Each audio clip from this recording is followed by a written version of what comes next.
चोट्टों के वजह से ना जहाज का नियम बदल गया। आतंकवादी अब ये जिंदा है, सब बाद में उन्होंने संसद भवन पर अटैक किया, ताज होटल पर अटैक किया। एज इंडियंस हम लोगों से बहुत बड़ा ब्लंडर हुआ। IC-814 विमान हाईजैक, इसी लूप होल का पाकिस्तान ने फायदा उठाया। सिक्योरिटी में कोई कमी नहीं थी। अब यहाँ से गलती नंबर भारत की। कैसे तो भारत में बोका थे सब। कितना रिस्क लिया था पायलट, सोचिए वो पायलट कितना हिम्मती रहा होगा। अजीत डोभाल NSA को भेजा गया था कि हमसे दोबारा गलती। अच्छा, इजराइल का भी एक आतंकवादियों ने जहाज कब्जा कर लिया, जाके मार के वहां से लेके चला है। भारत को भारतीयों ने तकलीफ पहुंचाया। गड़बड़ाया कहां से? एयर इंडिया की फ्लाइट लगी। IC-814 विमान हाईजैक, ठीक है। IC-814 विमान हाईजैक क्या था? देखिए, लश्कर तैयबा एक आतंकवादी संगठन है, उसने भारत कि एयर इंडिया का जहाज IC-814 को हाईजैक कर लिया नेपाल के काठमांडू से। कहां से हाईजैक किया? नेपाल के काठमांडू से। और हम एज इंडियंस हम लोगों से बहुत बड़ा ब्लंडर हुआ। देखिए, एयरपोर्ट जो होता है वो हाईली सिक्योर एरिया होता है, लेकिन हर सिस्टम के कुछ लूप होल्स होते हैं। जैसे अगर कोई एयरपोर्ट के अंदर बैठा है तो ये मान लीजिए कि उसकी सिक्योरिटी चेकिंग हो गई है और रियली उसकी सिक्योरिटी चेकिंग हो जाती है, तभी वो एयरपोर्ट के सिक्योरिटी के आगे वाले एरिया में जाता है। आप एयरपोर्ट की अगर बनावट देखेंगे तो उसकी जो टर्मिनल होती है, टर्मिनल मतलब जिसमें आदमी बैठता है, यहाँ तो अगर एयरपोर्ट की बनावट अगर आप देखेंगे तो हम लोग को कुछ एरिया में जाना अलाउ होता है और कुछ एरिया में हम नहीं जा सकते। जैसे एक होता है रनवे, क्या हो गया? ये हो गया रनवे, ठीक है।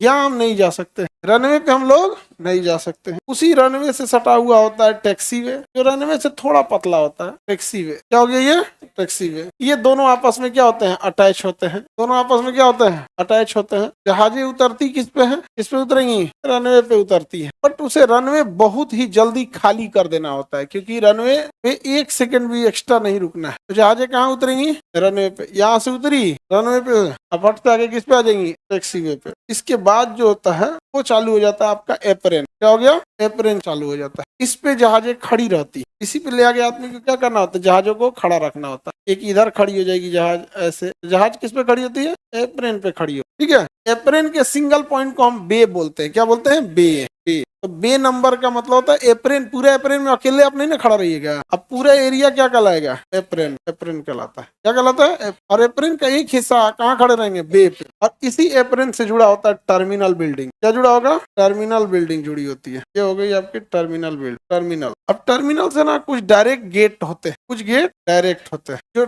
आपको ब्रिज बोलते हैं, एरो ब्रिज। क्या बोलते हैं? Arrow bridge. अब जिन जहाजों को यहाँ जहाज ले आके खड़ा करना है, उनसे एयरपोर्ट ज्यादा पैसा लेता है। कहता है डायरेक्ट यहाँ ले आके जहाज खड़े कर दो। डायरेक्ट कहाँ खड़ा कर दो? यहाँ। एयरपोर्ट कहता है यहाँ डायरेक्ट खड़ा करोगे तो तुम ज्यादा पैसा लेंगे, क्योंकि यही टर्मिनल बिल्डिंग है जहाँ पैसेंजर खड़े रहते हैं। और इसी को आप फिल्म उलिम में देखे, वो एरिया मूवमेंट एरिया, उधर आपको अलाउ नहीं है। उधर चुपचाप शांति से छोड़ दीजिए एयरपोर्ट के एरिया। अब जैसे आप गेट से एंट्री करेंगे, यहाँ पे एंट्री गेट होते हैं सब दुनिया भर के। गेट नंबर 1, 2, 4 ऐसे ज्यादा गेट होते हैं। रीजन क्या है गेट ज्यादा देने का? भीड़ को कंट्रोल किया जा सके। किसी गेट से आप घुसिएगा, यहाँ टिकट और आधार चेक हो जाएगा, ताकि ये पता चल सके कि आप ही हैं, बिना मतलब भीड़ लगाने नहीं गए। अब इसी में एक जगह एरिया होगा सिक्योरिटी का। किस चीज का? सिक्योरिटी का। जहाँ आपको सिक्योरिटी चेक क्या होगा? सिक्योरिटी चेक होगा।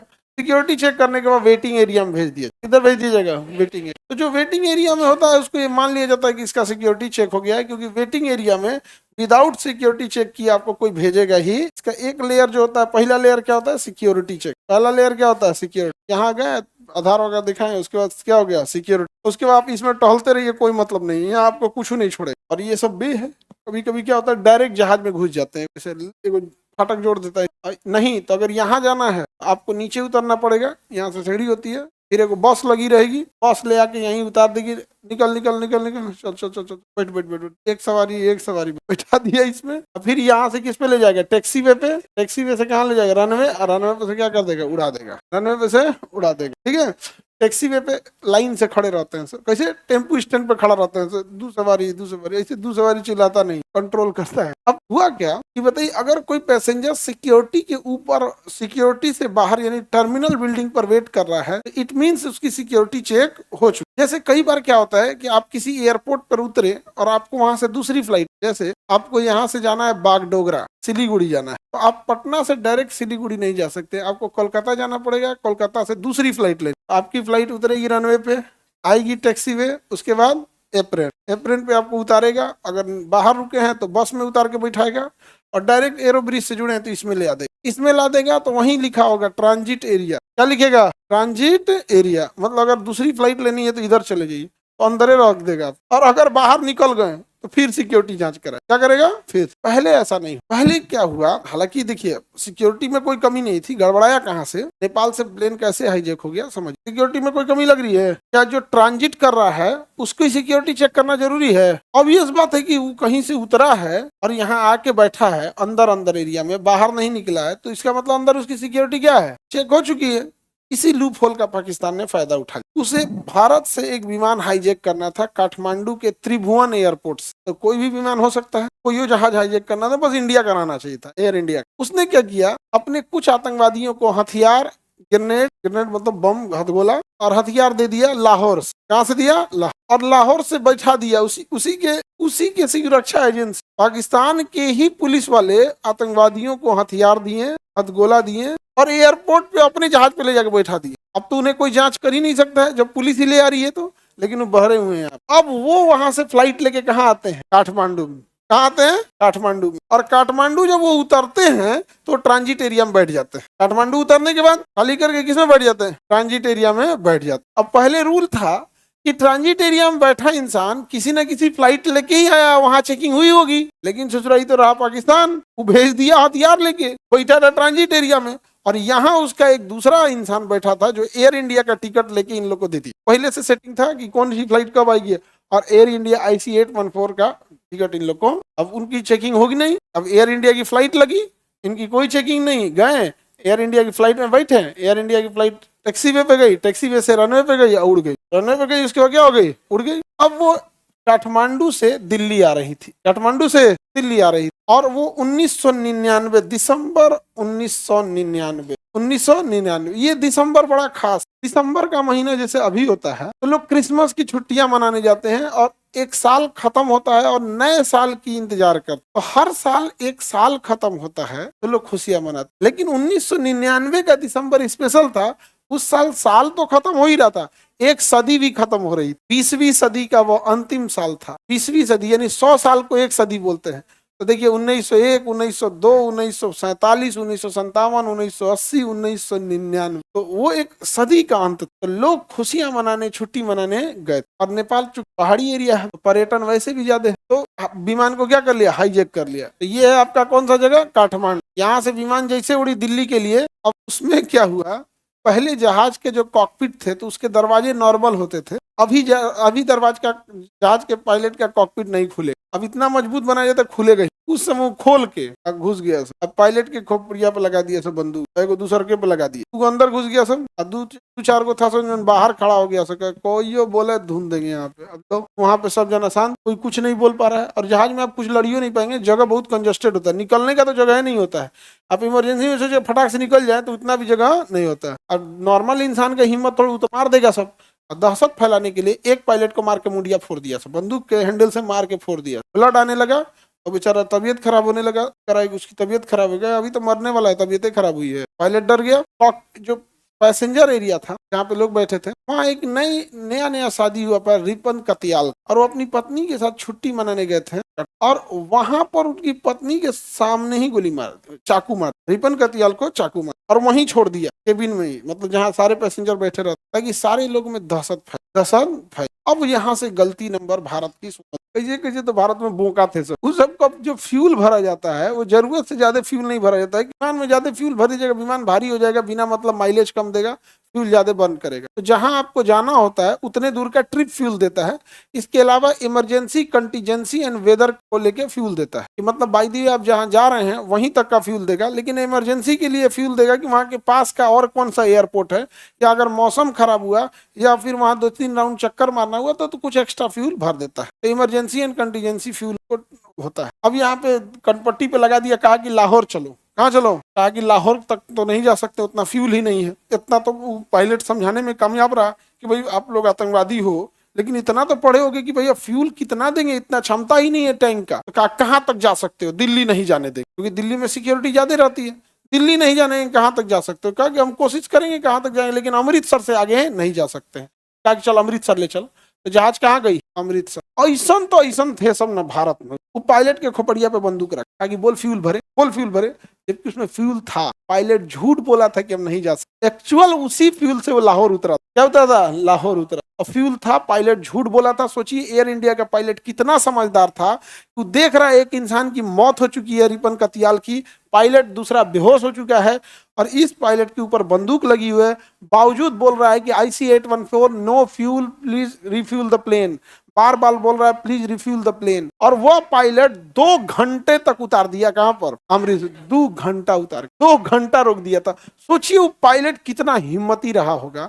उसमें फ्यूल, गलती से अगर वो फोन करके पूछ ले कि कहां पे होता है फ्यूल इंडिकेटर, बताओ, तू तो बता देगा फ्यूल इंडिकेटर। रे छोटा तो झूठ बोल रहा है। लेकिन कितना रिस्क लिया था पायलट और 2 घंटा उतार दिया। तो भारत की सुरक्षा एजेंसियों ने कहा कि हमें तो पता था कि इसमें फ्यूल ही नहीं है, हम आश्वस्त थे कि ये उड़ ही नहीं सकता, इसलिए हम कमांडो ऑपरेशन की तैयारी कर रहे हैं। कमांडो ऑपरेशन की तैयारी कर 2 घंटा हो गया ना, तब इन सब को आभास हो गया आतंकवादियों को कि कुछ गड़बड़ है। कहा कि चल उड़, उड़ यहाँ से उड़।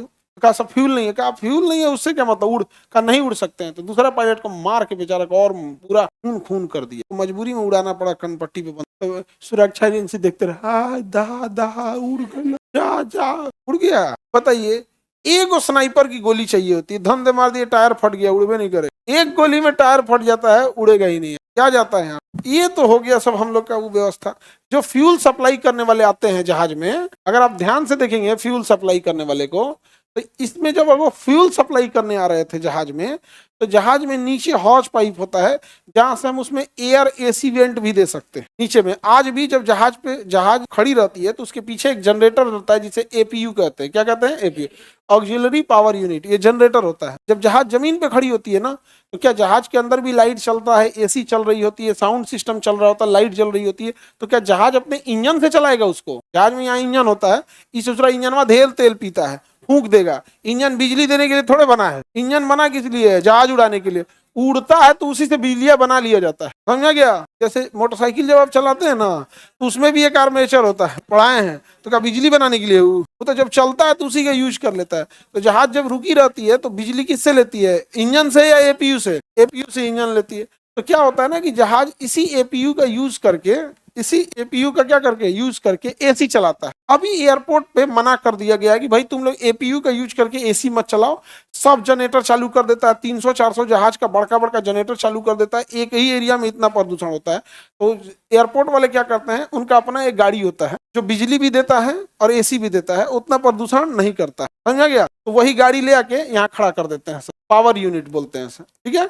और इसी में से ना बिजली की एक सप्लाई होती है जो जहाज को दे दिया जाता है, नीचे से प्लग जोड़ देता है और एक मोटा सा AC का पाइप जोड़ दिया जाता है। AC का पाइप जोड़ दिया जाता है, येलो कलर का AC का पाइप जोड़ दिया जाता है ताकि अंदर ठंडा हवा जाए। अरे यार, इसी में तुम क्लोरोफॉर्म मिला देता, इसी में क्लोरोफॉर्म मिला के क्या कर देता, छोड़ देता। ये नहीं भी रहता है तो नीचे हॉज सिस्टम होता है जहाँ फ्यूल भरा जाता है, उसी में छोड़ देता गैस।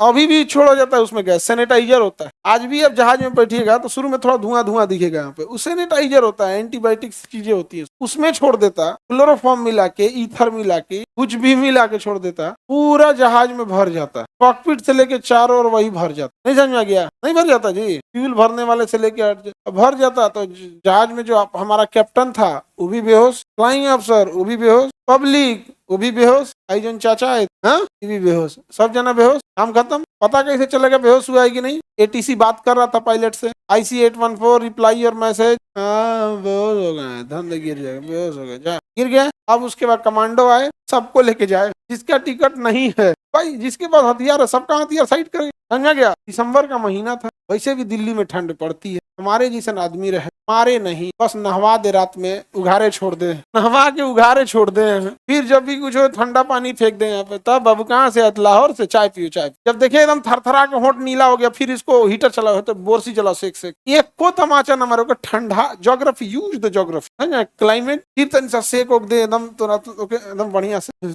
ठिठुरा, फिर तन सा सही हो, फिर बाहर ले चले, फिर नहवाए। दिसंबर का तुमको मजा चखाते हैं, समझ में गया? उड़ा दे, समझ में आ गया कि नहीं आ गया? लेकिन हम लोग कितना टाइम सोच रहे? 2 घंटा। सर अगर ये सिस्टम नहीं है तब क्या करेंगे? तो भी कोई दिक्कत नहीं है, सिस्टम नहीं है तो। यहाँ कॉकपिट होता है और साइड साइड में क्या होते हैं, विंडोज होते हैं, दुनिया भर का जंगला होता है विंडो, ये पायलट के लिए भी विंडो होता है। कुछ नहीं करना है यहाँ से। तो स्मोक ग्रेनेड होते हैं ना, स्मोक ग्रेनेड जिसमें धुआं फेंका जाता है, पुलिस वहाँ पे ग्रेनेड जिसमें धुआं फेंका, तड़तड़ा के पहले यहाँ पे हर विंडो पे एक दो सैनिक तैयार, स्नाइपर तैयार रख। स्नाइपर मतलब समझते हैं, हाँ, जो निशाना लगा गोली मारता है, दो को तैनात करना है। यहाँ से एक ठो हमारे धड़ाम से विंडो टूट जाए और दूसरा हमारे स्मोक ग्रेनेड जिसमें बेहोश करने वाला हाईली ईथर भरा हो, एकदम हमारा एक गोली तड़ाम से उसका ईथर घुस गया अंदर, धुआं धुआं फैल गया। यहाँ पर सब पे एक साथ सारे लोग रेडी रखे हैं, कमांडो रेडी, 1 2 3 फायर। धड़ाम एक गोली गया, शीशा तोड़ा, दूसरा गोली गया, हवा भर दिया, यहाँ काम खत्म। उनको समझ में आते आते बेहोश हो गया। टायर फाड़ तो यार उड़ नहीं पाएगा, नहीं, फ्यूल भरने जो गया था कमांडो भेजो, फ्यूल भर रहा है जवान। लेकिन यहाँ से हम लोगों ने कुछ नहीं किया, कुछ नहीं किए तो कनपट्टी पे बंदूक लगा दिया, उड़ो यहाँ से, अमृतसर से उड़ो, चलो लाहौर चलो। लाहौर लाहौर गया ना तो इतना एक्चुअल फ्यूल नहीं था कि लाहौर में उतर सके, वो लास्ट अटेम्प्ट था। अगर वो लाहौर में नहीं उतर पाता ना तो उसके पास एक्स्ट्रा फ्यूल नहीं था। लाहौर में जब उतरा इतना टेंशन में था कि लाहौर की मेन सड़क पे उतारने जा रहा था। जब नीचे गया ना देखा, अरे रे भैया ये एयरपोर्ट नहीं है रे, सड़क है, सड़क है, उठा उठा तो लाहौर सड़क एयरपोर्ट बाहर है थोड़ा। फिर वहां से उतारा कहाँ पे, लाहौर एयरपोर्ट। अब जब लाहौर एयरपोर्ट पे उतरा तो पाकिस्तान गरियाना चालू किया आतंकवादियों को, रे चोट्टा कहीं का, तो नहीं के सब ट्रेनिंग दो, हथियार दो, ब्रेन वॉश करो, जन्नत का तुम लोग को लालच दो। हाई जन एगो कौन सी था जी, एगो यहाँ पे जन्नत में दुकान शराब है, मतलब इन आतंकवादियों को हर चीज पढ़ाया जाएगा कि जन्नत में शराब पी सकते हो, जन्नत में 72 हूर मिलेगा, जन्नत में तुमको हर सुख सुविधा मिलेगा। अरे हमको ये नहीं समझ में आता है इन कमीनों को पढ़ाता कौन है। स्वर्ग की सबसे बड़ी परिभाषा होती है जन्नत या स्वर्ग की, कि जिस भगवान या जिस खुदा की आपने जिंदगी भर पूजा किया, जिंदगी भर नमाज पढ़ा, एक बार आंखों से नहीं देखा, आपको सामने देखने को मिलेगा। क्या इससे भी बड़ा कोई चीज होता है? तो उनको कहेगा तुम काजू किशमिश खा सकते हो, तुम शहद की नदियों में नहाओगे तो झरना होगा। क्या हाल पिकनिक मनाने गया, नहीं समझ आ गया? अरे जिस भगवान की आपने आराधना किया, जिस खुदा की आपने सजदा किया, वो बस देखने को मिल जाए, तुम जमीन पे बैठा दो, लात मारो ऐसे जन्नत को, इससे बड़ा क्या हो सकता है? लेकिन नहीं, वहां पे तुमको हाई मिलेगा, वो मिलेगा, 5 स्टार होटल बना दिया, ये सब नाश्ता में मिलता है 5 स्टार होटल, समझा ही नहीं गया यहाँ पे।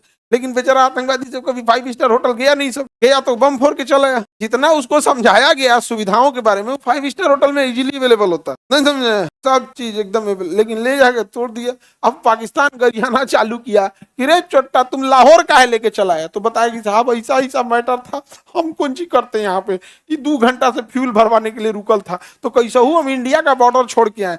तो कहा जल्दी फ्यूल भर, 10 मिनट में पाकिस्तान फ्यूल भर दिया। क्या भरा, फ्यूल भरा, अका भाग यहाँ से, भाग भाग, नहीं तो पूरे दुनिया हमको बोलने लगेगी। कहा कि अब हम लेके जाते हैं अफगानिस्तान के कंधार में, एक्चुअल ले जाना था अफगानिस्तान के कंधार। अफगानिस्तान वाला कहा सबकी, ये भाई हमारे यहाँ तो बिजली नहीं है, रात में जहाज उतरेगा कैसे, लाइट नहीं चाहिए होता है उसके लिए, आगे लाइट नहीं है। कहा तब दुबई चलो, दुबई चलो, ले गया कहाँ पे, दुबई। कहाँ गया, दुबई।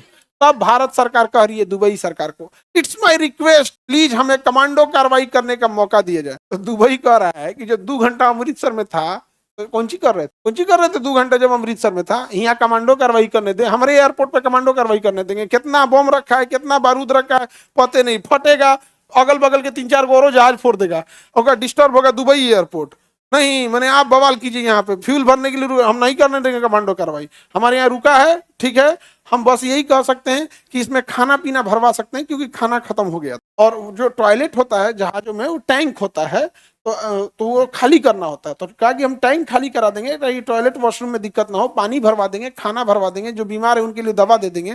तब तक पता चला जिनके चाकू मारा गया था, रिपन कतियाल को ना, मौत हो गई थी ब्लीडिंग से, जख्म से नहीं, मार के चाकू सहित छोड़ दिया था, ब्लीडिंग से मौत हो गई। तो दुबई ने कहा कि हम वो नेगोशिएशन कर रहे हैं कि वो बॉडी दे दे, बॉडी दे दिया। दुबई रात भर जहाज दुबई में खड़ी। क्या लगता है आतंकवादियों को नींद नहीं आ रही है? वो भी इंसान, ऐसा नहीं है कि उनमें थकान नहीं होता है, समझ आ रहा है कि नहीं आ रहा है? सुबह उठा सब, पायलट को कहा सो पारा पारी वो जग रहा था, आतंकवादियों का हालत करा था, अरे यार कितना देर से अभी तक निश्चय पूरा नहीं हुआ, या खुदा। आगे बढ़े, सुबेरे हुआ तो अब यहाँ से उड़ान भर के कहाँ गया सब, अफगानिस्तान। कहाँ गया था? और वहां बैठ के उसने कहा कि हमारे दिल्ली के तिहाड़ जेल में बंद आतंकवादियों को छोड़ा जाए। 4 दिन तक बहुत बवाल हुआ। फिर अजीत डोभाल एनएसए को भेजा गया था कि आप जाके ले। यहाँ हमसे दोबारा गलती, अजीत डोभाल साहब अच्छे सब कुछ, लेकिन आज हमें यहाँ भाषण देना आसान लगता है, लेकिन जो वहाँ रियल सिचुएशन फेस कर रहा होगा उसको सच में प्रॉब्लम हुआ होगा। लेकिन एक मिस्टेक हुई थी अजीत डोभाल से। अरे कुछ नहीं होता है उसको, दुनिया भर की दवाइयां आती हैं, खिला दीजिएगा, कोनो में हार्ट अटैक आएगा, कोनो में किडनी फेल होगा, कोनो में लीवर फेल, वो दवाइयां उसको खाना में खिला के भेज दीजिए आतंकवादियों को, अब तक मर गए रहते। कुछ भी नहीं रहता है, भोजन में थोड़ा सा पारा मिला के खिला दिया गया रहता है, और आतंकवादियों को जब ले ही जा रहे थे तो चुपचाप मिला के खिला दिया गया रहता, आराम से वो आतंकवादी क्या हो जाते, निपट जाते सब। मोटर न्यूरॉन डिजीज होता है, एम्स के डॉक्टरों को दे देते, मार देते तो उसका न्यूरॉन सिस्टम में हो जाता है, इसे बैठा लगा। क्योंकि फिल्म देखे सलमान खान का एमसीबीए काट देता है, यो तो बैले हो कि बेटिए को फंसा लेता है। बड़ आदमी के घर ये सब नहीं ना किया जाता है, अपने बौक रहता है, और जो डॉक्टर रहता है ना पागल खाना का इंचार्ज, ओकरी बेटिए को फंसा लेता है, बमक जाता है, ये पागल हमारी बेटिए को फंसा लिया रे, ऑपरेशन थिएटर में लाओ।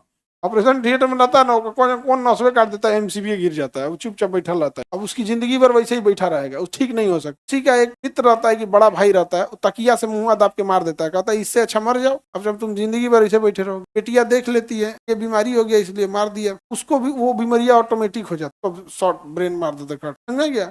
लड़की सब इमोशनल रहती है, लड़कवार नहीं रहता है, कहता ठीक है दूसरा खोज लेंगे।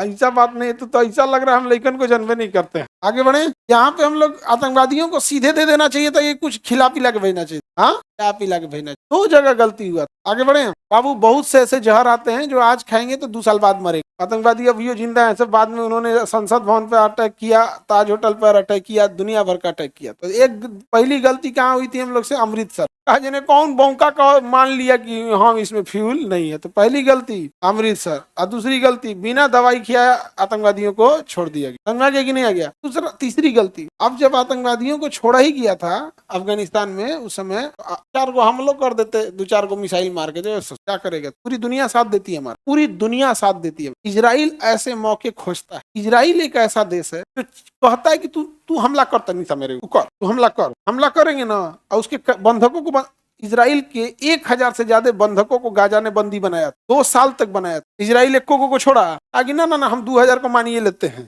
चल तो मारिए, और हम तोरा बताई तो किंग एंड सिंधु सभ्यता बनता। मारा गाजा को तो पलीत करके रख दिया यहाँ, नहीं समझा गया। गाजा को बेचारा को, ऐसा कोई घर नहीं है जिस घर से 5 आदमी मरा नहीं, और घर में 2-4 को मरे हैं सब। अजीब, अब कहता हमारे लिए ये कर, भाई गाजा वालों तुम लोग पढ़ाई करो, परमाणु बम बनाओ, ले आके पटक। छोटा छोटा काम ये सब चिंताई वाला नहीं कर, पैरासूट लेके कूद गए, पबजी ऐसा दन दन मार, नहीं समझे, मार दिए तो दन दन जेसीबी लगा के ढा दिया सो दीवार, अब बस फतेह हो गए हम लोग।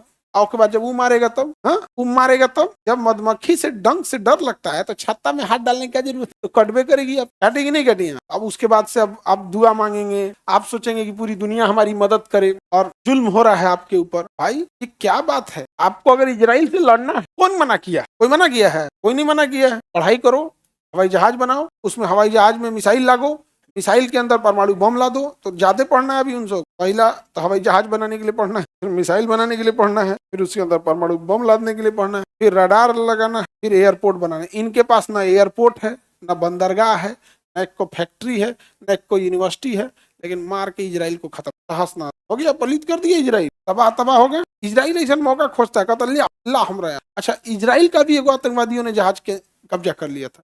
इजराइल एक को बंधकों को नहीं छोड़ा, जाके मार के वहां से लेके चला है, एक को नहीं छोड़ा। समझ में आ रहा है कि नहीं आ रहा है, एनी प्रॉब्लम। या फिर एक और गलती थी, जब यहाँ से उन आतंकवादियों को छोड़ा गया था, कुछ नहीं करना था। देखिए, पोटेशियम आयोडाइड की अगर आप गोली खा ली तो आपको कैंसर, यूरेनियम से, रेडिएशन से बच सकते। यूरेनियम अगर आपके पास है और लीकेज हो रहा है यूरेनियम, तो आपको पोटेशियम आयोडाइड की गोली खानी पड़ेगी, वरना आपको सबसे पहले यहाँ पे गर्दन का कैंसर हो। और ये कैंसर इतना खतरनाक होता है, सबसे पहले मारेगा। यहाँ एरिया कम है और सारा ब्रेन की सप्लाई यही जा रही। तो जिन आतंकवादियों को ले गए थे लोग, उनके साथ जो बैठे लोग थे वो खा लेते पोटेशियम आयोडाइड की गोली है, इनको निपटा देते, चल बहुआ तो रेडिएशन लग गया है, जो क्या लग गया है, रेडिएशन। कुछ भी नहीं करना था, इनको सुला नींद की दवा दे देना था, एम्स के डॉक्टरों को दे देना था, एम्स का डॉक्टर ले जाता, और कैंसर का जो रेडिएशन वाला डिपार्टमेंट होता है ना, रेडिएशन, वह रेडिएशन में मार देता। समझेगा, 3 राउंड मारता रेडिएशन ना, उनको कैंसर हो जाता। अब पता चलता 6 महीना बाद, स्टेज 2। सोचो, जिस अफगानिस्तान में बिजली नहीं है रात में एयरपोर्ट उतारने के लिए, वो आतंकवादियों के इलाज के लिए आपके पास अस्पताल होगा, उसके लिए कहाँ आएंगे, बड़े अस्पताल। पता चलिए जाएगा बड़ा अस्पताल में। अब पहले से दिमाग रखो कि कैंसर वाला कहाँ जा रहा है, वहाँ कोई अननोन जाएगा, नर्स बन के फिर कुछ मार देगा। इजराइल रहता तो ऐसे छोड़ देता। हम लोग प्रेशर में आ जाते हैं, एक कहीं ना कहीं अपने ऊपर इस बात का भी प्रेशर रहता कि पॉलिटिक्स है, इतनी बड़ी जनसंख्या है, पब्लिक का कहना था कि भाई हमें बस लोग वापस समझ गए कि नहीं गया। IC-814 विमान हाईजैक हुआ, वापस आतंकवादियों को छोड़ा गया और वहां से लोग वापस आए। केवल एक इंसान नहीं आ पाए, रिपन कतियाल। कौन नहीं आ पाए? कतियाल। हाँ है, अभी भी है, अब है। अब विमान बहुत सेफ हो गए हैं। पायलट अगर अंदर से दरवाजा बंद कर लिया ना, बम लगा के उड़ा दीजिए, दरवाजा नहीं खुलेगा, समझ में आया? नहीं खुलेगा दरवाजा। अब बहुत हद तक जहाज क्या हो गए हैं, सेफ। हम लोगों ने कुछ नहीं किया ना, डिफेंसिव मेजर नहीं लिए। फिल्मों में दिखाया है शायद कि 20 साल बाद जो हाईजैक किया था, वो एक फर्नीचर की दुकान चला रहा था, उसको जाकर किसी ने मार दिया। हम बस एक चीज पूछते, हम आतंकवादियों को जैसे मारते हैं, क्या हमारे ही जगह इजराइल रहता तो ऐसे ही मारता? फंड का पूरा इस्तेमाल करना चाहिए। आतंकवादियों को नहवा नहवा उघारे छोड़ देना चाहिए। नहीं समझ में गया? उघारे छोड़ देना, लाश वैसे ही दे देना चाहिए कि कर रे ढाप के ले जाओ। और जो बोरा होता है ना, भोई से उसको उड़ाया जाता है, वो उड़ा के देते हैं। आगे बढ़े। दो मिस्टेक हो गए। सबसे पहला तो मिस्टेक हुआ जब हमारे यहाँ अमृतसर में, उसके बाद जब हुआ तो ये आतंकवादियों को जो छोड़ा गया था, आराम से रेडिएशन दे देंगे तो क्या हो जाएगा? कैंसर हो जाएगा। आपके हाथ में रेडिएशन, गामा रेडिएशन दे देंगे तो 100% गारंटी है, क्या होगा? कैंसर होगा ही होगा। तुरंत पता चलता है। 3-4 जगह दे दे, गर्दन में, ब्रेन में, लीवर। समझ में आ गया कि नहीं आ गया? आगे बढ़। पहलगाम में इतना खुलेआम मारा सर, अभी और मारना चाहिए। ऑपरेशन सिंदूर में और मारना चाहिए, थोड़ा रहम नहीं करना चाहिए पाकिस्तान के ऊपर। ये अगर हम सोचेंगे कि उस पर रहम कर देते, ये बेवकूफी हो जाए। उस पर रहम करने की जरूरत नहीं, 1 करोड़ को मारना। आगे बढ़े। मेन इसमें कल्प्रिट था मौलाना मसूद अजहर, और एक और आदमी था जिसका नाम था अब्दुल मोमिन, तो सुप्रीम कोर्ट ने फांसी की सजा सुना दी। IC-814 हाईजैक समझ में आ गया। तब से जहाजों में बहुत स्ट्रिक्ट रूल आ गई कि आप ट्रांजिट भी करिएगा तो आपका सिक्योरिटी चेक होगा। अब आप समझिए ध्यान से, इन चोटों के वजह से ना जहाज का नियम बदल गया। अब अगर मान के चलिए आप यहाँ से गए दिल्ली, और दिल्ली से जाना है आपको बम्बई, ठीक है, तो आपकी जहाज दिल्ली एयरपोर्ट पे उतरी, टैक्सी वे होते हुए एयरप्लेन पे आई, अब आप आ गए किसमें? टर्मिनल पे। अब यहाँ आपको ट्रांजिट करना है ना, तो ट्रांजिट के टाइम फिर एक छोटा सा सिक्योरिटी काउंटर हो, क्योंकि मेन क्राउड के लिए तो है नहीं, ट्रांजिट क्राउड के लिए फिर चेकिंग होगा, एग्जैक्ट वैसे ही जैसे सबके लिए होता है। इसकी वजह से ये नियम बना, आतंकवादियों को ऐसे नियम बना। आगे बढ़े। देखो बाबू, इंडिया है, यहाँ सब लोग जल्दी जल्दी भूल जाते हैं सब बात, समझे? उसी पाकिस्तान से हम लोग मैच खेल लिए, उसी पाकिस्तान से क्या कर लिए? मैच खेल। अच्छा, ये मैच खेलने वाले को ये नहीं बुझाया था कि क्रिकेट है, इसमें एक कैच छूट गया, या एक कोई बैट्समैन टिक गया, या कोई एक बॉलर अच्छा परफॉर्म कर दिया, पूरा खेल पलट देता है। एक ही इंसान का, तो कोई एक बढ़िया कैच पकड़ लिया तो खेल पलट जाता है। आप देखिए, जब हम लोग इसमें जीते थे, कौन सा वर्ल्ड कप? T20, तो सूर्य कुमार यादव ने जो कैच लिया था, वो कैच थोड़ी था, पूरा का पूरा ट्रॉफी था वो। तो एक बढ़िया कैच, एक बढ़िया बॉलर अगर टिक गया, 2-3 विकेट निकाल दिया, या कोई एक बैट्समैन टिक गया, तो पूरा मैच बदल जाता है। एक हम लोग का पाकिस्तान से दुश्मनी, उस पे से ले आके रख दिया सभी, किस पे? मैच पे। बाय द वे, उधर से एक वो टिक जाता तो हम लोग हार भी सकते थे, और घनघोर बेइज्जती होता। इन गधों को ये नहीं बुझा रहा है, पैसा के लिए मैच करा दिया सब। सबसे खराब लगता है, दिस इज इंडिया। भारत को भारतीयों ने तकलीफ पहुंचाया, और ये क्रिकेटर, अरे तुम क्रिकेटरों को कहते हैं कि हिंदुस्तान ने क्या तुम्हें कम प्रेम किया? मना कर देते, मेरी तबीयत ठीक नहीं, हम नहीं खेलना चाहते। एटलीस्ट BCCI पर इस बात का प्रेशर होता है कि हम क्रिकेटर हैं, तुम्हारे बाबूजी के नौकर नहीं है, तो भाषा को कंट्रोल कर रहे हैं, क्योंकि उन लोग का भी क्या है ना। तो हम आपसे पूछते हैं, आप क्रिकेटर रहते तो आप खेलते? हाड़ में जाओ, सोचा तो नहीं खेलेंगे। BCCI मैंने कोई गलत हुआ था। अगर सोचो, अगर ये कितना बड़ा रिस्क ले रहा था, अगर हार जाते लोग तब क्या होता? और बेइज्जती होता ना। और क्रिकेट है, इसमें हार जीत तो लगी रहती है, मतलब एक इंसान मैच पलट सकता है, एक इंसान क्या हो सकता है? मैच पलट सकता है। साउथ अफ्रीका मारा था 434 की 436 रन, ऑस्ट्रेलिया मारा था, पूरी दुनिया कह रही थी कि कोई नहीं जीत सकता है, और साउथ अफ्रीका मार के जीत गया। ये आज से हम बता रहे हैं 20 साल पहले की बात, जब हम लोग का जमाना चलता, हम उस समय हम लोग जवान थे।